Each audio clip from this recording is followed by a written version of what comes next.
પ્રકરણ 9 બળ તથા ગતિના નિયમો force and lose of motion. આગળના પ્રકરણમાં આપણે સુરેખ પથ પર વસ્તુની ગતિની ચર્ચા તેના સ્થાન, વેગ અને પ્રવેગના સંદર્ભમાં કરી.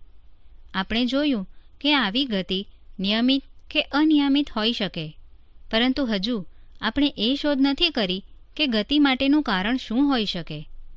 સમયની સાથે વસ્તુની ઝડપ કેમ બદલાય છે? શું બધા જ પ્રકારની ગતિ માટે કોઈ કારણ અથવા પરિબળ જરૂરી હોય છે? જો એમ જ હોય તો આ કારણો કયા છે? આ પ્રકરણમાં આપણે આ બધી જ જિજ્ઞાસાઓ સંતોષવાનો પ્રયત્ન કરીશું. સદીઓથી ગતિ અને તેના કારણોએ વૈજ્ઞાનિકો તથા તત્વવેત્તાઓને મૂંઝવણમાં રાખેલ હતા. જમીન પર રાખેલ એક દડાને ધીમેથી ઠોકર મારતા તે હંમેશ માટે ગતિશીલ રહેતો નથી. આ પ્રકારના અવલોકનો દર્શાવે છે કે કોઈ વસ્તુની સ્થિર અવસ્થા તેની પ્રાકૃતિક અવસ્થા છે. જ્યાં સુધી ગેલિલિયો ગેલિલી તથા આઇઝેક ન્યૂટને ગતિને સમજાવવા માટે સંપૂર્ણપણે અલગ વિચારધારાનો વિકાસ ન કર્યો, ત્યાં સુધી આવી માન્યતા પ્રવર્તી રહી. દૈનિક જીવનમાં આપણે જોઈએ છીએ કે એક સ્થિર વસ્તુને ગતિમાં લાવવા કે ગતિશીલ વસ્તુને અટકાવવા માટે આપણે કંઈક પ્રયાસ કરવો પડે છે, તથા આપણે કહીએ છીએ કે કોઈ વસ્તુની ગતિની અવસ્થા બદલવા માટે તેને ખેંચવી પડે અથવા ધકેલવી પડે કે આઘાત એટલે કે ટૂંકા ગાળામાં લાગતું બળ લગાડવો પડે છે. બળનો ખ્યાલ વસ્તુને આ રીતે ખેંચવા, ધકેલવા કે ઠોકર લગાડવા પર આધારિત છે. હવે આપણે બળના વિષયમાં વિચાર કરીએ કે તે શું છે. વાસ્તવમાં બળને કોઈએ જોયું નથી, ચકાસ્યું નથી કે અનુભવ્યું નથી. તેમ છતાં આપણે બળનો પ્રભાવ જોઈ શકીએ છીએ કે અનુભવી શકીએ છીએ. જ્યારે કોઈ વસ્તુ પર બળ લગાડવામાં આવે ત્યારે શું થાય છે તેના વર્ણન પરથી જ તેને સમજાવી શકાય છે. વસ્તુને ખેંચવી, ધકેલવી કે આઘાત લગાડવો, આ બધી પ્રક્રિયાઓ વસ્તુને ગતિમાં લાવવાની પ્રયુક્તિઓ છે. આપણા દ્વારા તેની પર બળ લાગવાના કારણે જ તેની ગતિ થાય છે. તમારા અગાઉના ધોરણોના અભ્યાસ પરથી તમે જાણો જ છો કે કોઈ વસ્તુના વેગના મૂલ્યમાં ફેરફાર કરવા એટલે કે વસ્તુની ગતિ વધારવી કે ધીમી કરવા અથવા તેની ગતિની દિશા બદલવા માટે બળનો ઉપયોગ થાય છે. આપણે એ પણ જાણીએ છીએ કે બળ દ્વારા વસ્તુના આકાર અને પરિમાણમાં ફેરફાર કરી શકાય છે. સંતુલિત અને અસંતુલિત બળ, બેલેન્સ્ડ એન્ડ અનબેલેન્સ્ડ ફોર્सेस. આકૃતિમાં દર્શાવ્યા પ્રમાણે લાકડાનો એક બ્લોક સમક્ષિતિજ ટેબલ પર મૂકેલ છે. આકૃતિમાં દર્શાવ્યા અનુસાર બે દોરી એક્સ અને વાય બ્લોકના સામસામેના છેડાઓ સાથે જોડેલ છે. હવે જો આપણે બળ લગાડીને દોરી એક્સને ખેંચીએ તો બ્લોક જમણી બાજુ ખસવાની શરૂઆત કરે છે. તે જ રીતે જો દોરી વાયને ખેંચવામાં આવે તો બ્લોક ડાબી બાજુ ખસવાની શરૂઆત કરે છે. પરંતુ જો બ્લોકને બંને બાજુથી સમાન બળ દ્વારા ખેંચવામાં આવે તો બ્લોક ગતિ કરતો નથી. આ પ્રકારના બળોને સંતુલિત બળો કહે છે અને તે વસ્તુની સ્થિર કે ગતિમાન અવસ્થામાં ફેરફાર કરતા નથી. હવે એક એવી અવસ્થાનો વિચાર કરો કે જેમાં અલગ અલગ મૂલ્યના બે પરસ્પર વિરુદ્ધ દિશામાં લાગતા બળો દ્વારા બ્લોકને ખેંચવામાં આવે છે. આ કિસ્સામાં બ્લોક વધારે મૂલ્ય ધરાવતા બળની દિશામાં ગતિ કરવાની શરૂઆત કરે છે. આમ અહીં બે બળો સંતુલિત નથી અને આ અસંતુલિત બળોનું પરિણામી બળ ગતિની દિશામાં કાર્યરત છે. આ પરથી કહી શકાય કે બ્લોક પર લાગતું અસંતુલિત બળ બ્લોકને ગતિમાં લાવે છે. જ્યારે કેટલાક બાળકો એક બોક્સને ખરબચડી સપાટી પર ખસેડવાનો પ્રયત્ન કરે ત્યારે શું થશે? જો તે ઓછા બળથી બોક્સને ખસેડવાનો પ્રયત્ન કરે તો બોક્સ ખસતું નથી, કારણ કે ઘર્ષણ બળ ધક્કાની વિરુદ્ધ દિશામાં લાગી રહ્યું છે. આ ઘર્ષણ બળ બે સંપર્ક સપાટીઓ વચ્ચે ઉદ્ભવે છે. આ કિસ્સામાં બોક્સના તળિયા અને રફ સપાટી વચ્ચે જે બોક્સને ધકેલવા માટે લગાડેલ બળને સંતુલિત કરે છે અને તેથી બોક્સ ગતિ કરતું નથી. બાળકો બોક્સને થોડા વધુ જોરથી ખસેડે છે તો પણ બોક્સ ખસતું નથી, કારણ કે ધકેલવા માટે લગાડેલ બળને હજુ ઘર્ષણ બળ સંતુલિત કરે છે. હવે જો બાળકો હજુ વધારે જોરથી ધક્કો મારે તો લાગતું બળ ઘર્ષણ બળ કરતાં વધી જાય છે, જે અસંતુલિત બળ છે અને તેથી બોક્સ ગતિ કરવાનું શરૂ કરે છે. જ્યારે આપણે સાયકલ ચલાવીએ છીએ ત્યારે શું થાય છે? જ્યારે આપણે પેડલ મારવાનું બંધ કરીએ ત્યારે સાયકલની ગતિ ધીમી પડે છે. આમ થવાનું કારણ ઘર્ષણ બળ ગતિની વિરુદ્ધ દિશામાં લાગે છે. સાયકલને ગતિમાં ચાલુ રાખવા માટે આપણે ફરીથી પેડલ મારવાનું ચાલુ કરવું પડશે. આ પરિસ્થિતિ પરથી કહી શકાય કે કોઈ વસ્તુને સતત ગતિશીલ રહેવા માટે કોઈ અસંતુલિત બળની જરૂરિયાત છે.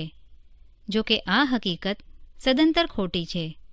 કોઈ વસ્તુ જ્યારે અચળ વેગથી ગતિ કરતી હોય ત્યારે વસ્તુ પર લાગતું બળ એટલે કે ધક્કારૂપી બળ અને ઘર્ષણ બળ સંતુલિત હોય છે તથા તેની પર કોઈ ચોખ્ખું બાહ્યબળ લાગતું નથી. જો વસ્તુ પર કોઈ અસંતુલિત બાહ્યબળ લાગે તો તેની ઝડપમાં અથવા ગતિની દિશામાં ફેરફાર થાય છે. આમ કોઈ વસ્તુને પ્રવેગિત ગતિ કરાવવા માટે અસંતુલિત બળ જરૂરી છે તથા તેની ઝડપ કે ગતિની દિશામાં જ્યાં સુધી અસંતુલિત બળ લાગે ત્યાં સુધી ફેરફાર થતો રહે છે. જ્યારે આ બળ સંપૂર્ણ દૂર કરવામાં આવે ત્યારે વસ્તુ ત્યાં સુધીમાં તેણે પ્રાપ્ત કરેલ વેગથી ગતિ ચાલુ રાખે છે. ગતિનો પ્રથમ નિયમ, ફર્સ્ટ લો ઓફ મોશન. વસ્તુઓની ઢોળાવ ધરાવતી સપાટી પર થતી ગતિના અવલોકન પરથી ગેલિલીઓએ તારણ કાઢ્યું કે જ્યાં સુધી કોઈ બાહ્ય બળ ન લાગે ત્યાં સુધી વસ્તુઓ અચળ ઝડપથી ગતિ કરે છે. તેમણે અવલોકન કર્યું કે જ્યારે લખોટી ઢોળાવવાળી સપાટી પરથી ગબડતી હોય ત્યારે તેનો વેગ વધી જાય છે. હવે પછીના પ્રકરણમાં તમે ભણશો કે લખોટી અસંતુલિત ગુરુત્વીય બળને કારણે નીચે તરફ ગતિ કરે છે અને નીચે પહોંચતા સુધીમાં એક નિશ્ચિત વેગ પ્રાપ્ત કરે છે. આકૃતિમાં દર્શાવ્યા અનુસાર જ્યારે લખોટી ઉપર તરફ ગતિ કરે છે ત્યારે તેનો વેગ ઘટે છે. આકૃતિમાં દર્શાવ્યા પ્રમાણે બંને બાજુથી ઘર્ષણ રહિત આદર્શ સમતલ ઢળતી સપાટી પર એક લખોટી સ્થિર છે. ગેલિલીઓએ દલીલ કરી કે જ્યારે લખોટીને ડાબી બાજુથી છોડવામાં આવે ત્યારે તે ઢાળ પર નીચે તરફ ગબડે છે તથા જમણી બાજુના ઢાળ પર તેટલી જ ઊંચાઈ સુધી પહોંચે છે જેટલી ઊંચાઈએથી તેને છોડવામાં આવેલ હોય. જો બંને બાજુના સમતલના ઢોળાવ સમાન હોય તો લખોટી તેટલી જ ઊંચાઈ સુધી પહોંચશે જેટલી ઊંચાઈએથી તે ગબડે છે. જો જમણી બાજુના ઢાળનો નમન કોણ ધીરે ધીરે ઘટાડવામાં આવે તો લખોટીને તેટલી જ ઊંચાઈ પ્રાપ્ત કરવા માટે વધારે અંતર કાપવું પડશે. હવે જો જમણી બાજુનું સમતલ સમક્ષિતિજ કરી દેવામાં આવે એટલે કે ઢાળ ઘટાડીને શૂન્ય કરવામાં આવે તો લખોટી મૂળ ઊંચાઈ પ્રાપ્ત કરવા માટે સમક્ષિતિજ સમતલ પર સતત ગતિ કરતી રહેશે. આ કિસ્સામાં લખોટી પર લાગતું અસંતુલિત બળ શૂન્ય છે, જે નિર્દેશ કરે છે કે લખોટીની ગતિ બદલવા માટે અસંતુલિત એટલે કે બાહ્ય બળ જરૂરી છે, પરંતુ લખોટીની અચળ ગતિ ચાલુ રાખવા માટે કોઈ પરિણામી બળની જરૂર પડતી નથી. વ્યવહારિક સ્થિતિમાં શૂન્ય અસંતુલિત બળ પ્રાપ્ત કરવું કઠિન છે. આમ થવા પાછળનું કારણ ગતિની વિરુદ્ધ દિશામાં લાગતા ઘર્ષણ બળની હાજરી છે. તેથી વ્યવહારમાં લખોટી અમુક અંતર કાપ્યા બાદ સ્થિર થઈ જાય છે. અહીં ઘર્ષણ બળની અસર ઘટાડવા માટે લીસી લખોટી તથા લીસી સપાટીનો ઉપયોગ કરવો જોઈએ, તેમજ સપાટી પર લ્યુબ્રિકન્ટ લગાડવું જોઈએ. ન્યૂટને બળ તેમજ ગતિ વિશેના ગેલિલીઓના વિચારોનો આગળ અભ્યાસ કર્યો અને ગતિમાન પદાર્થની ગતિને સમજાવતા 3 મૂળભૂત નિયમો રજૂ કર્યા. આ 3 નિયમો ન્યૂટનની ગતિના નિયમો તરીકે ઓળખાય છે. ગતિનો પ્રથમ નિયમ આ પ્રમાણે છે: દરેક વસ્તુ પોતાની સ્થિર અવસ્થા કે સુરેખ પથ પર અચળ ગતિની અવસ્થા જાળવી રાખે છે જ્યાં સુધી તેના પર કોઈ બાહ્ય બળ વડે અવસ્થા બદલવાની ફરજ ન પડે. બીજા શબ્દોમાં, દરેક વસ્તુ પોતાની ગતિની અવસ્થામાં થતા પરિવર્તનનો વિરોધ કરે છે. સમગ્રતયા કોઈ વસ્તુની સ્થિર અવસ્થામાં રહેવાની કે અચળ વેગથી ગતિમાં રહેવાની પ્રકૃતિને જડત્વ કહે છે. આ જ કારણથી ગતિના પ્રથમ નિયમને જડત્વનો નિયમ પણ કહે છે. કોઈ મોટરકારમાં મુસાફરી કરતી વખતે થયેલા અનુભવોનું વર્ણન જડત્વના નિયમ દ્વારા કરી શકાય છે. સીટની સાપેક્ષમાં આપણે ત્યાં સુધી સ્થિર અવસ્થામાં રહીએ છીએ જ્યાં સુધી મોટરકારને રોકવા માટે ડ્રાઈવર બ્રેક ન લગાડે. બ્રેક લગાડવાથી ગાડીની સાથે સીટ પણ સ્થિર અવસ્થામાં આવે છે, પરંતુ આપણું શરીર જડત્વને કારણે ગતિમાન અવસ્થામાં જ રહેવાની વૃત્તિ ધરાવે છે. અચાનક બ્રેક લાગવાના કારણે આપણે સીટની આગળ લગાડેલ પેનલ સાથે અથડાવાથી ઘાયલ થઈ શકીએ છીએ. આ પ્રકારની દુર્ઘટનાથી બચવા માટે સુરક્ષા બેલ્ટનો ઉપયોગ કરવામાં આવે છે. સુરક્ષા બેલ્ટ આપણા શરીરની આગળ તરફની ગતિને ધીમી પાડતું બળ લગાડે છે. આનાથી ઉલટો અનુભવ આપણને ત્યારે થાય છે જ્યારે આપણે બસમાં ઊભા હોઈએ અને બસ અચાનક ચાલુ થાય. આ સ્થિતિમાં આપણે પાછળની તરફ નમી પડીએ છીએ. આમ થવાનું કારણ બસ અચાનક ચાલુ થતાં આપણા પગ કે જે બસના તળિયા સાથે સંપર્કમાં છે તે ગતિમાં આવે છે, પરંતુ શરીરનો ઉપરનો ભાગ જડત્વને કારણે આ ગતિનો વિરોધ કરે છે. જ્યારે કોઈ મોટરકાર અત્યંત ઝડપથી તીવ્ર વળાંક લે ત્યારે આપણે એક તરફ નમી પડીએ છીએ. આ હકીકત જડત્વના નિયમથી સમજી શકાય છે. આપણું શરીર સુરેખ પથ પર ગતિ ચાલુ રાખે છે જ્યારે મોટરકારની દિશા બદલવા માટે એન્જિન દ્વારા અસંતુલિત બળ લગાડવામાં આવે છે ત્યારે આપણા શરીરના જડત્વને કારણે સીટ પર એક તરફ નમી પડીએ છીએ. કોઈ વસ્તુ ત્યાં સુધી સ્થિર અવસ્થામાં રહેશે જ્યાં સુધી કોઈ અસંતુલિત બળ ન લાગે. તે હકીકત નીચેની પ્રવૃત્તિઓ દ્વારા દર્શાવી શકાય છે. પ્રવૃત્તિ 1. આકૃતિમાં દર્શાવ્યા અનુસાર કેરમની એક સરખી કુકરીઓ એટલે કે કોઇન્સને એક ઉપર એક એમ ગોઠવી થપ્પી એટલે કે પાઇલ બનાવો. અન્ય એક કુકરી અથવા સ્ટ્રાઇકરને પોતાની આંગળીઓની મદદથી સમક્ષિતિજ દિશામાં ફટકારી થપ્પીની સૌથી નીચેની કુકરી જોડે અથડાવો. જો તમે કુકરીને પૂરતી તીવ્રતાથી અથડાવશો તો જોઈ શકશો કે ફક્ત નીચેવાળી કુકરીના બહાર આવી ગયા બાદ બાકીની કુકરીઓ પોતાની ગોઠવણી બદલ્યા વગર જડત્વના કારણે અધો દિશામાં આવી જાય છે. પ્રવૃત્તિ 2. આકૃતિમાં દર્શાવ્યા પ્રમાણે કાચના એક ખાલી ગ્લાસ પર કડક પત્તાને મૂકી તેની પર એક 5 રૂપિયાનો સિક્કો મૂકો. પત્તાને આંગળી વડે સમક્ષિતિજ દિશામાં ધક્કો મારો.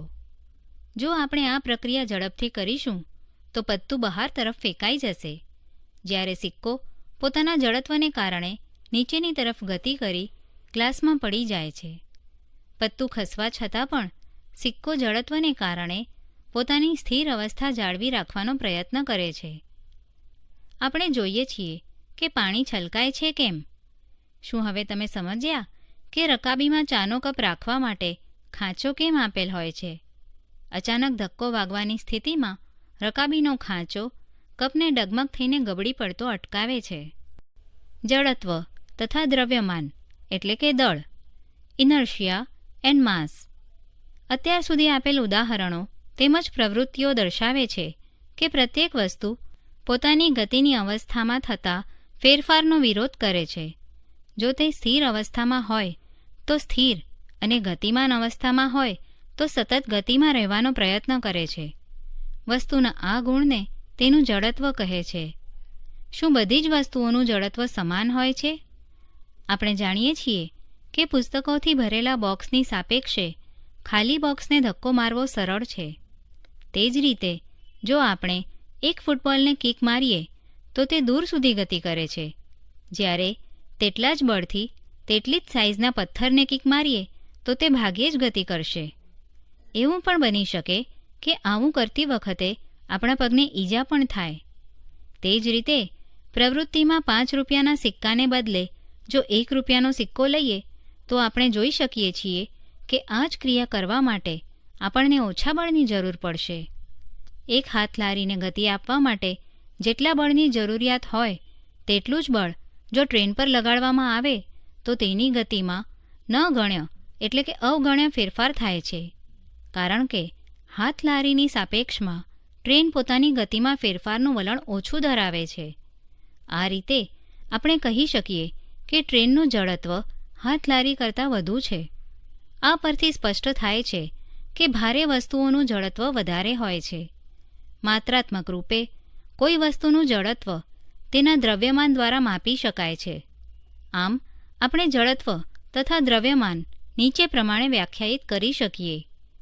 જડત્વ એ પદાર્થનું એવું કુદરતી વલણ છે જે પદાર્થની સ્થિર કે ગતિમાન અવસ્થામાં થતા ફેરફારનો વિરોધ કરે છે. કોઈ વસ્તુનું દ્રવ્યમાન તેના જડત્વનું માપ છે.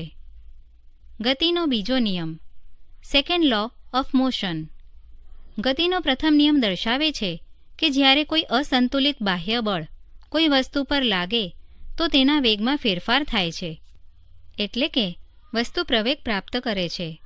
હવે આપણે એ વાતનો અભ્યાસ કરીશું કે કોઈ વસ્તુનો પ્રવેગ તેના પર લગાડેલ બળ પર કેવી રીતે આધાર રાખે છે તથા તે બળને કેવી રીતે માપી શકાય છે. આવો આપણે રોજબરોજના કેટલાક અનુભવોનો અભ્યાસ કરીએ. ટેબલ ટેનિસની રમત દરમિયાન દડો જો કોઈ ખેલાડીના શરીરને અથડાય તો તે ઘાયલ થતો નથી. ઝડપથી આવતો ક્રિકેટનો દડો કોઈ દર્શકને વાગવાથી તે ઘાયલ થઈ શકે છે. રોડની સાઈડમાં ઊભેલા ટ્રકથી કોઈ જોખમ નથી, પરંતુ 5 મીટર પર સેકન્ડ જેટલા ઓછા વેગથી ગતિ કરતી ટ્રકની ટક્કરથી પણ તેના રસ્તામાં ઊભેલ કોઈ વ્યક્તિનું મૃત્યુ થઈ શકે છે. ઓછું દળ ધરાવતી વસ્તુ જેમ કે ગોળી જો બંદૂકમાંથી તીવ્ર વેગથી છોડવામાં આવે તો તે પણ કોઈ વ્યક્તિના મૃત્યુનું કારણ બની શકે છે. આ પરથી ખ્યાલ આવે છે કે વસ્તુ દ્વારા ઉત્પન્ન થતો આઘાત એટલે કે ઇમ્પેક્ટ વસ્તુના દ્રવ્યમાન તેમજ વેગ પર આધાર રાખે છે. આ જ રીતે જો કોઈ વસ્તુને પ્રવેગિત કરવામાં આવે તો વધારે વેગ પ્રાપ્ત કરાવવા માટે વધારે બળની જરૂર પડે છે. બીજા શબ્દોમાં આપણે કહી શકીએ કે વસ્તુના દ્રવ્યમાન તેમજ વેગ સાથે સંબંધિત એક મહત્વપૂર્ણ રાશિ અસ્તિત્વ ધરાવે છે. ન્યૂટને આ રાશિને વેગમાન તરીકે ઓળખાવી હતી. કોઈ વસ્તુનું વેગમાન p તેના દ્રવ્યમાન m અને વેગ v ના ગુણાકારથી વ્યાખ્યાયિત કરી શકાય છે, એટલે કે p = mv. વેગમાનને દિશા અને માન એટલે કે મૂલ્ય બંને છે. તેની દિશા તે જ હોય છે જે વેગ vની દિશા હોય. વેગમાનનો SI એકમ કિલોગ્રામ મીટર પર સેકન્ડ છે. હવે કોઈ અસંતુલિત બળ વડે વસ્તુના વેગમાં પરિવર્તન થતું હોવાથી એ સ્પષ્ટ છે કે બળ દ્વારા જ વેગમાનમાં ફેરફાર થાય છે.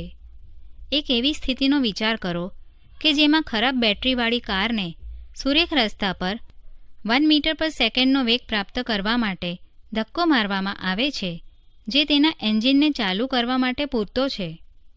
જો એક કે બે વ્યક્તિ તેને ક્ષણિક ધક્કો એટલે કે અસંતુલિત બળ મારે તો તે ચાલુ નહીં થાય, પણ જો થોડા સમય સુધી સતત ધક્કો મારવામાં આવે તો કારમાં ઉદ્ભવતા ક્રમિક પ્રવેગથી તે આપેલ ઝડપ પ્રાપ્ત કરે છે. આનો અર્થ એ થયો કે કારના વેગમાનનો ફેરફાર ફક્ત બળના મૂલ્ય વડે માપી શકાતો નથી, પરંતુ જેટલા સમય સુધી બળ લાગે છે તે સમયગાળો પણ ધ્યાનમાં લેવો પડે. આ પરથી એ તારણ કાઢી શકાય કે કોઈ વસ્તુના વેગમાનમાં ફેરફાર કરવા જરૂરી બળ વેગમાનનો ફેરફાર જે સમય દરથી થાય છે તેના પર આધાર રાખે છે. ગતિનો બીજો નિયમ કહે છે કે કોઈ વસ્તુના વેગમાનના ફેરફારનો સમય દર તેના પર લાગતા અસંતુલિત બળ જેટલો અને બળની દિશામાં હોય છે. ગતિના બીજા નિયમનું ગાણિતિક નિરૂપણ, mathematical formulation of second law of motion. ધારો કે કોઈ m દળ ધરાવતી વસ્તુ સુરેખ પથ પર u જેટલા પ્રારંભિક વેગથી ગતિ કરે છે. t સમયમાં અચળ પ્રવેગી ગતિ કરી અચળ બળ Fની અસર હેઠળ v જેટલો વેગ પ્રાપ્ત કરે છે. વસ્તુનું પ્રારંભિક અને અંતિમ વેગમાન અનુક્રમે p1 = mu અને p2 = mv. વેગમાનમાં થતો ફેરફાર is approximately equal to p2 minus p1 is approximately equal to mv minus mu is approximately equal to m into v minus u.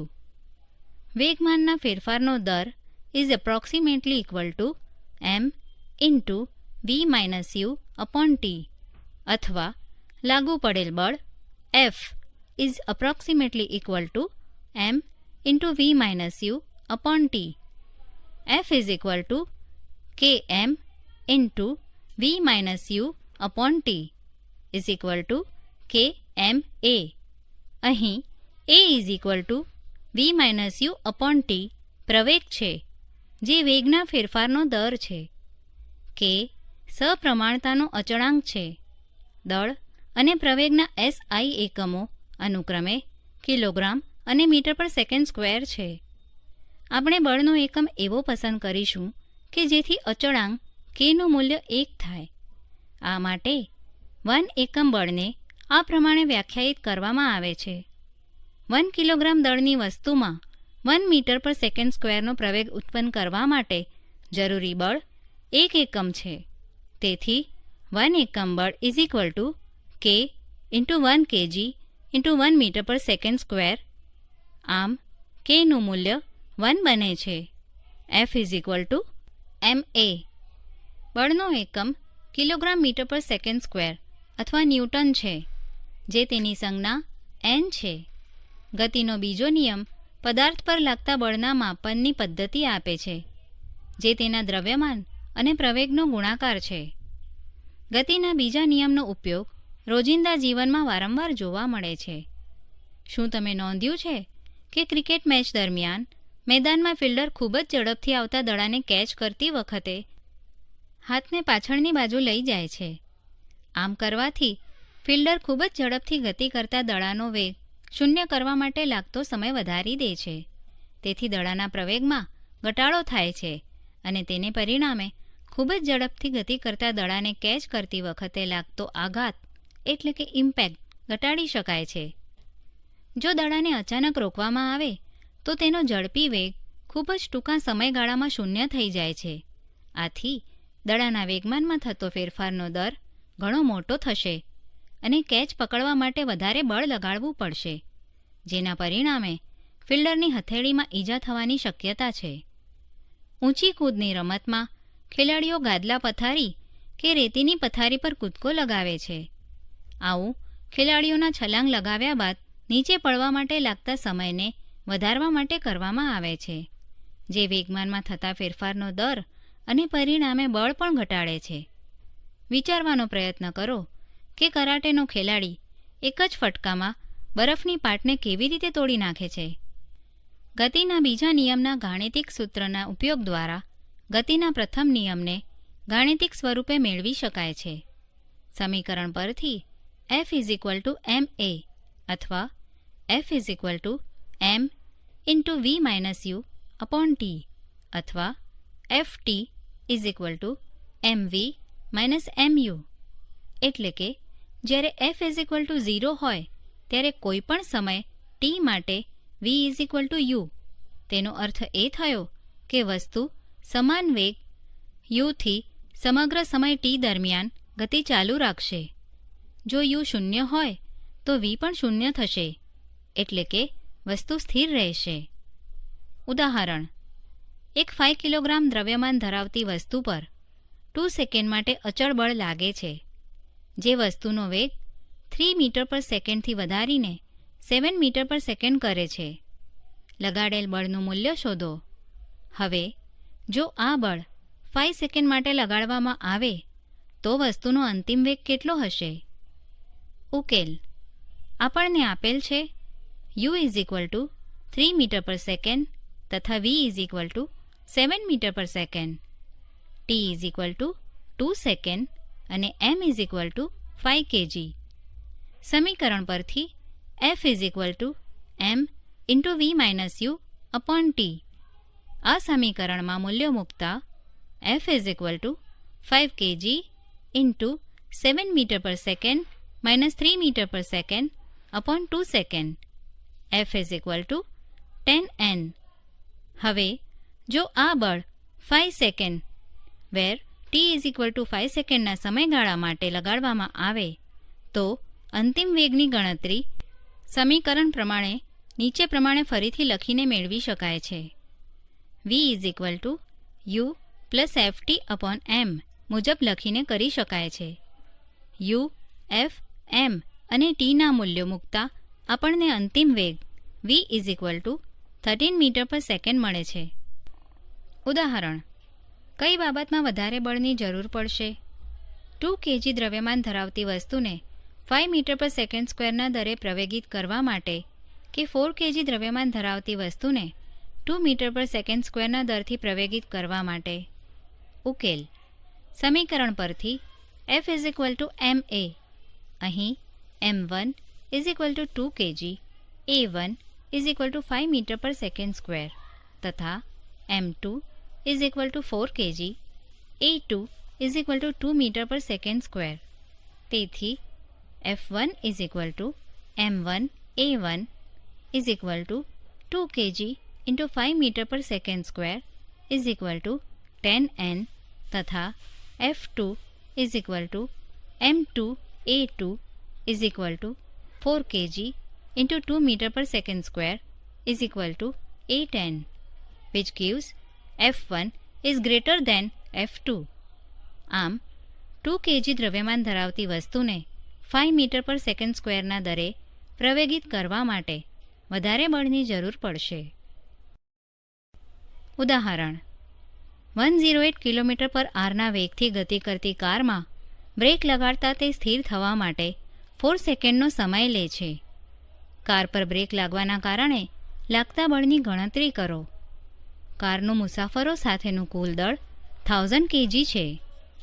ઉકેલ: કારનો પ્રારંભિક વેગ u 108 km/h 108 × 1000 મીટર પર 60 × 60 સેકન્ડ 30 મીટર પર સેકન્ડ તથા કારનો અંતિમ વેગ v 0 મીટર પર સેકન્ડ. કારનું મુસાફરો સહિત કુલ દળ m 1000 kg તથા કારને રોકવામાં લાગતો સમય t 4 સેકન્ડ.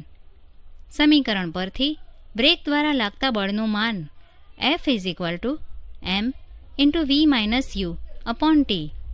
આ સમીકરણમાં મૂલ્યો મૂકતા F 1000 kg × 0 - 30 metre per second / 4 second -7500 kg metre per second square અથવા -7500 ન્યૂટન.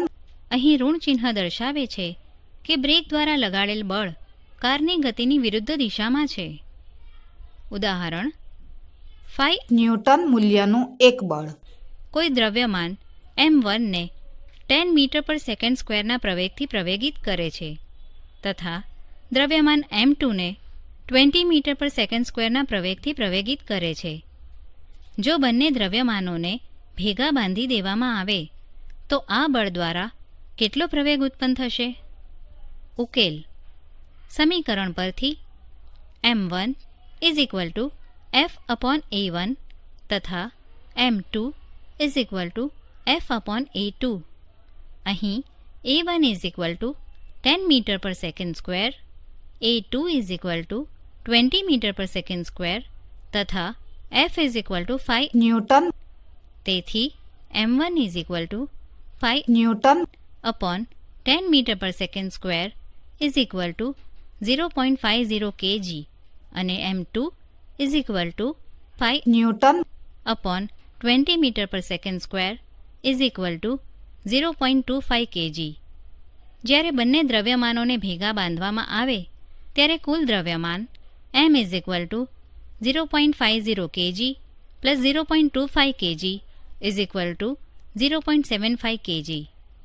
તેથી સંયુક્ત દ્રવ્યમાન પર 5 ન્યૂટન બળ દ્વારા ઉત્પન્ન થતો પ્રવેગ A F/m 5 newton / 0.75 kg 6.67 metre per second square. ઉદાહરણ: એક લાંબા ટેબલ પર સુરેખ પથ પર ગતિ કરતા 20 ગ્રામ દળના દડા માટે વેગ સમયનો આલેખ દર્શાવેલ છે. દડાને સ્થિર સ્થિતિમાં લાવવા માટે ટેબલ દ્વારા કેટલું બળ લગાડવું પડશે?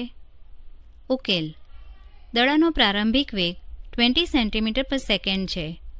ટેબલ દ્વારા દડા પર લાગતા ઘર્ષણ બળને કારણે દડાનો વેગ 10 સેકન્ડમાં શૂન્ય થાય છે. તેથી u 20 centimetre per second, v 0 centimetre per second અને t is equal to 10 second. વેગ સમયનો આલેખ સુરેખ છે. તે દર્શાવે છે કે દળો અચળ પ્રવેગથી ગતિ કરે છે. તેથી પ્રવેગ a is equal to v minus u upon t is equal to 0 centimetre per second minus 20 centimetre per second upon 10 second is equal to minus 2 centimetre per second square is equal to minus 0.02 metre per second square. દડા પર લાગતું ઘર્ષણ બળ F is equal to ma is equal to 20/1000 kg into minus 0.02 metre per second square is equal to minus 0.0004. Newton. અહીં ઋણ ચિહ્ન દર્શાવે છે કે ટેબલ દ્વારા લાગતું ઘર્ષણ બળ દડાની ગતિની વિરુદ્ધ દિશામાં છે. ગતિનો ત્રીજો નિયમ, થર્ડ લો ઓફ મોશન. ગતિના પ્રથમ બે નિયમો આપણને જણાવે છે કે કેવી રીતે લગાડેલ બળ ગતિમાં ફેરફાર કરે છે તથા તે બળના માપનની પદ્ધતિ પણ આપે છે. ગતિનો ત્રીજો નિયમ દર્શાવે છે કે જ્યારે એક વસ્તુ બીજી વસ્તુ પર બળ લગાડે છે ત્યારે બીજી વસ્તુ પણ તત્કાળ પહેલી વસ્તુ પર બળ લગાડે છે. આ બંને બળો હંમેશા સમાન મૂલ્યના અને પરસ્પર વિરુદ્ધ દિશામાં હોય છે. આ બળો અલગ અલગ વસ્તુઓ પર લાગે છે, તે કદાપી એક જ વસ્તુ પર લાગતા ન હોઈ શકે. ફૂટબોલની રમતમાં ઘણીવાર આપણે ફૂટબોલ તરફ જોવામાં અને તેને વધારે બળથી કિક મારવાના પ્રયત્ન વખતે પ્રતિસ્પર્ધી ટીમના ખેલાડી સાથે અથડાઈ પડીએ છીએ. આ ઘટનામાં બંને ખેલાડી ઈજાગ્રસ્ત થાય છે કારણ કે બંને એકબીજા પર બળ લગાડે છે. બીજા શબ્દોમાં, એકલા અટુલા બળનું અસ્તિત્વ શક્ય નથી. બળો હંમેશા જોડમાં હોય છે. આ બંને પરસ્પર વિરોધી બળોને ક્રિયાબળ તથા પ્રતિક્રિયા બળ પણ કહે છે. આકૃતિમાં દર્શાવ્યા મુજબ એકબીજા સાથે જોડેલા બે સ્પ્રિંગ બેલેન્સનો વિચાર કરો. સ્પ્રિંગ બેલેન્સ બીનો સ્થિર છેડો એક દિવાલ જેવા દ્રઢ આધાર સાથે જડિત કરેલ છે, જ્યારે સ્પ્રિંગ બેલેન્સ એના મુક્ત છેડા પાસે બળ લગાડવામાં આવે ત્યારે જોઈ શકાય છે કે બંને સ્પ્રિંગ બેલેન્સ તેમના સ્કેલ પર એક સરખું રીડિંગ દર્શાવે છે.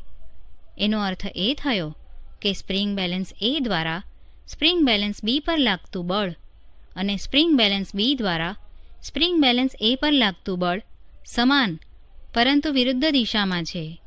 સ્પ્રિંગ બેલેન્સ એ દ્વારા સ્પ્રિંગ બેલેન્સ બી પર લગાડેલ બળને ક્રિયાબળ, જ્યારે સ્પ્રિંગ બેલેન્સ બી દ્વારા સ્પ્રિંગ બેલેન્સ એ પર લગાડેલ બળને પ્રતિક્રિયા બળ કહે છે, જે ન્યૂટનના ગતિના ત્રીજા નિયમનું વૈકલ્પિક વિધાન છે. એટલે કે દરેક ક્રિયાબળ સામે સમાન મૂલ્યનું અને વિરુદ્ધ દિશામાં પ્રતિક્રિયા બળ લાગે છે. તેમ છતાં યાદ રાખો કે ક્રિયાબળ અને પ્રતિક્રિયાબળ હંમેશા બે જુદી જુદી વસ્તુઓ પર લાગે છે. ધારો કે તમે સ્થિર ઊભા છો અને રસ્તા પર ચાલવાનું શરૂ કરવાનો ઈરાદો કરો છો. ગતિના બીજા નિયમ અનુસાર આ માટે એક બળની જરૂરિયાત ઊભી થાય છે કે જે તમારા શરીરમાં પ્રવેગ ઉત્પન્ન કરે. આ બળ કયું છે? શું તે સ્નાયુ બળ છે જે તમે રસ્તા પર લગાવો છો? શું આ બળ આપણે તે જ દિશામાં લગાડીએ છીએ જે દિશામાં આપણે આગળ વધવું હોય? ના, તમે રસ્તા પર બળ પાછળની તરફ લગાવો છો. રસ્તા વડે તે જ સમયે તમારા પગ પર તેટલા જ મૂલ્યનું પરંતુ વિરુદ્ધ દિશામાં પ્રતિક્રિયા બળ લાગે છે જેથી તમે આગળ વધી શકો. અહીં એ નોંધવું જરૂરી છે કે ક્રિયા તથા પ્રતિક્રિયા બળ મૂલ્યમાં સમાન હોવા છતાં દરેક વખતે સમાન પ્રવેગ ઉત્પન્ન કરતા નથી, કારણ કે આ બળો અલગ અલગ વસ્તુ પર લાગે છે જેમના દળ અસમાન પણ હોઈ શકે. બંદૂક દ્વારા ગોળી છોડવાની ઘટનામાં બંદૂક દ્વારા ગોળી પર આગળની તરફ એક બળ લાગે છે. ગોળી પણ બંદૂક પર તેટલા જ મૂલ્યનું પરંતુ વિરુદ્ધ દિશામાં બળ લગાડે છે. તેનાથી બંદૂક પાછળ તરફ ધકેલાય છે, જે બંદૂકને રિકોઇલ કરવામાં પરિણમે છે. બંદૂકનું દળ ગોળીના દળ કરતાં ઘણું વધારે હોવાથી બંદૂકનો પ્રવેગ ગોળીના પ્રવેગ કરતાં ઘણો ઓછો હોય છે. એક ખલાસી દ્વારા બોટમાંથી આગળ તરફ કૂદવાની સ્થિતિ પણ ગતિના ત્રીજા નિયમનું ઉદાહરણ દર્શાવે છે. જ્યારે ખલાસી આગળ તરફ કૂદે છે ત્યારે બોટ પર લાગતું પ્રતિક્રિયા બળ બોટને પાછળ તરફ ધકેલે છે. પ્રવૃત્તિ 4. બે બાળકોને ગરગડીવાળા પાટિયા એટલે કે કાર્ડ પર આકૃતિમાં દર્શાવ્યા પ્રમાણે ઊભા રહેવાનું કહો. તેમને રેતીથી ભરેલો થેલો કે બીજી કોઈ ભારે વસ્તુ આપો. હવે તેમને આ થેલાને કેચ કરવાની રમત રમવાનું કહો. શું રેતીનો થેલો ફેંકવાને કારણે એટલે કે ક્રિયાબળ તે બંને તત્કાળ પ્રતિક્રિયા બળનો અનુભવ કરશે? તમે પાટિયાની ગરગડી પર એક સફેદ રેખા દોરો કે જેથી જ્યારે બંને બાળકો થેલાને ફેંકે ત્યારે બંને પાટિયાની ગતિનું અવલોકન કરી શકાય. બંને બાળકોને કોઈ એક પાટિયા પર ઊભા રાખો તથા બીજા એક બાળકને બીજા પાટિયા પર ઊભો રાખો. અહીં તમે ગતિના બીજા નિયમનો અનુભવ કરી શકો, કારણ કે આ સ્થિતિમાં એક જ બળ જુદો જુદો પ્રવેગ ઉત્પન્ન કરશે. આ પ્રવૃત્તિમાં દર્શાવેલું પાટિયું 50 સેન્ટીમીટર × 100 સેન્ટીમીટર આકારના 12 mm કે 18 mm જાડાઈના પ્લાયવુડ બોર્ડ અને 2 જોડ બોલ બેરિંગ વ્હીલ દ્વારા બનાવી શકાય છે.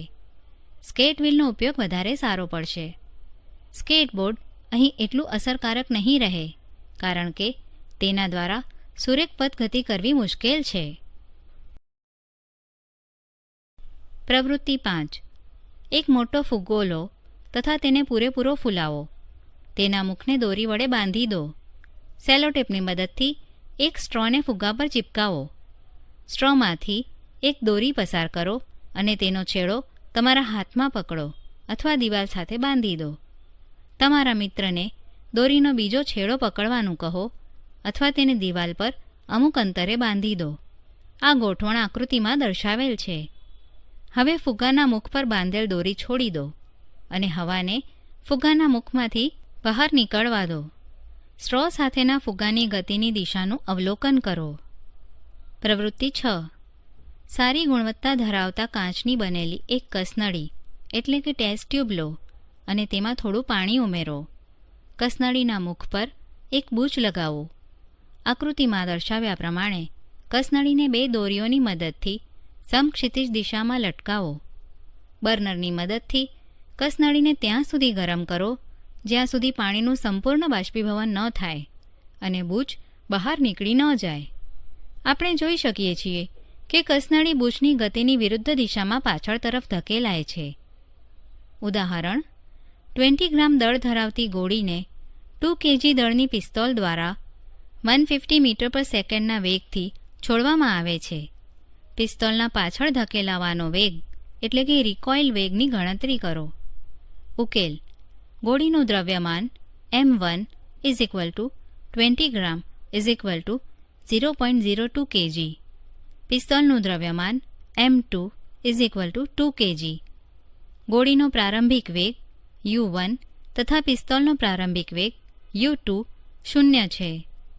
ગોળીનો અંતિમ વેગ v = +150 મીટર પર સેકન્ડ. ગોળીની ગતિની દિશા ડાબી બાજુથી જમણી બાજુ તરફ લીધેલ છે.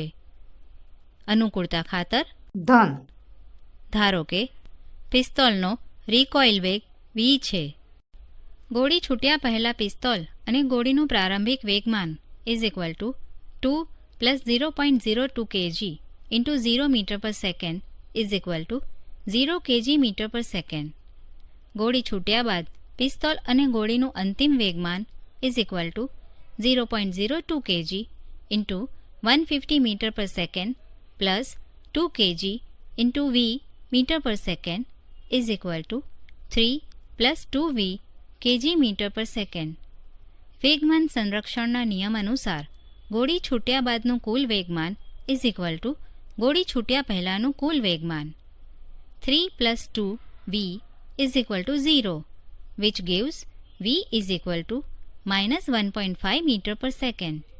અહીં ઋણ ચિહ્ન દર્શાવે છે કે પિસ્તોલ ગોળીની વિરુદ્ધ દિશામાં એટલે કે જમણીથી ડાબી તરફ રિકોઇલ થાય છે. ઉદાહરણ: 40 kg દ્રવ્યમાન ધરાવતી એક છોકરી 5 મીટર પર સેકન્ડ જેટલા સમક્ષિતિજ વેગથી 3 kg દળ ધરાવતા સ્થિર ગરગડીવાળા પાટિયા પર કૂદે છે. પાટિયાના પૈડા ઘર્ષણ રહિત છે. પાટિયું જ્યારે ગતિ ચાલુ કરે ત્યારે છોકરીનો વેગ કેટલો હશે? સમક્ષિતિજ દિશામાં કોઈ અસંતુલિત બળ લાગતું નથી તેમ ધારો. ઉકેલ. ધારો કે ઘરઘડીવાળું પાટિયું ગતિ ચાલુ કરે ત્યારે છોકરીનો વેગ v છે. છોકરી કૂદે તે પહેલાં છોકરી તથા પાટિયાનું વેગમાન is equal to 40 kg into 5 metre per second plus 3 kg into 0 metre per second is equal to 200 kg metre per second. છોકરીના કૂદ્યા પછીનું કુલ વેગમાન is equal to 40 plus 3 kg into v metre per second is equal to 43 v kg metre per second. વેગમાન સંરક્ષણના નિયમ અનુસાર બંને સ્થિતિમાં કુલ વેગમાન અચળ રહે છે, એટલે કે 43v is equal to 200, v is equal to 200/43 is equal to plus 4.65 metre per second. આમ પાટિયા પર રહેલ છોકરી 4.65 મીટર પર સેકન્ડના વેગથી તેણીએ લગાવેલ છલાંગની દિશામાં ગતિ કરશે. ઉદાહરણ: હોકીની પ્રતિસ્પર્ધી ટીમોના 2 ખેલાડીઓ દડાને ફટકારવાના પ્રયાસ વખતે એકબીજા સાથે અથડાઈ જાય છે અને ગૂંથાઈ જાય છે.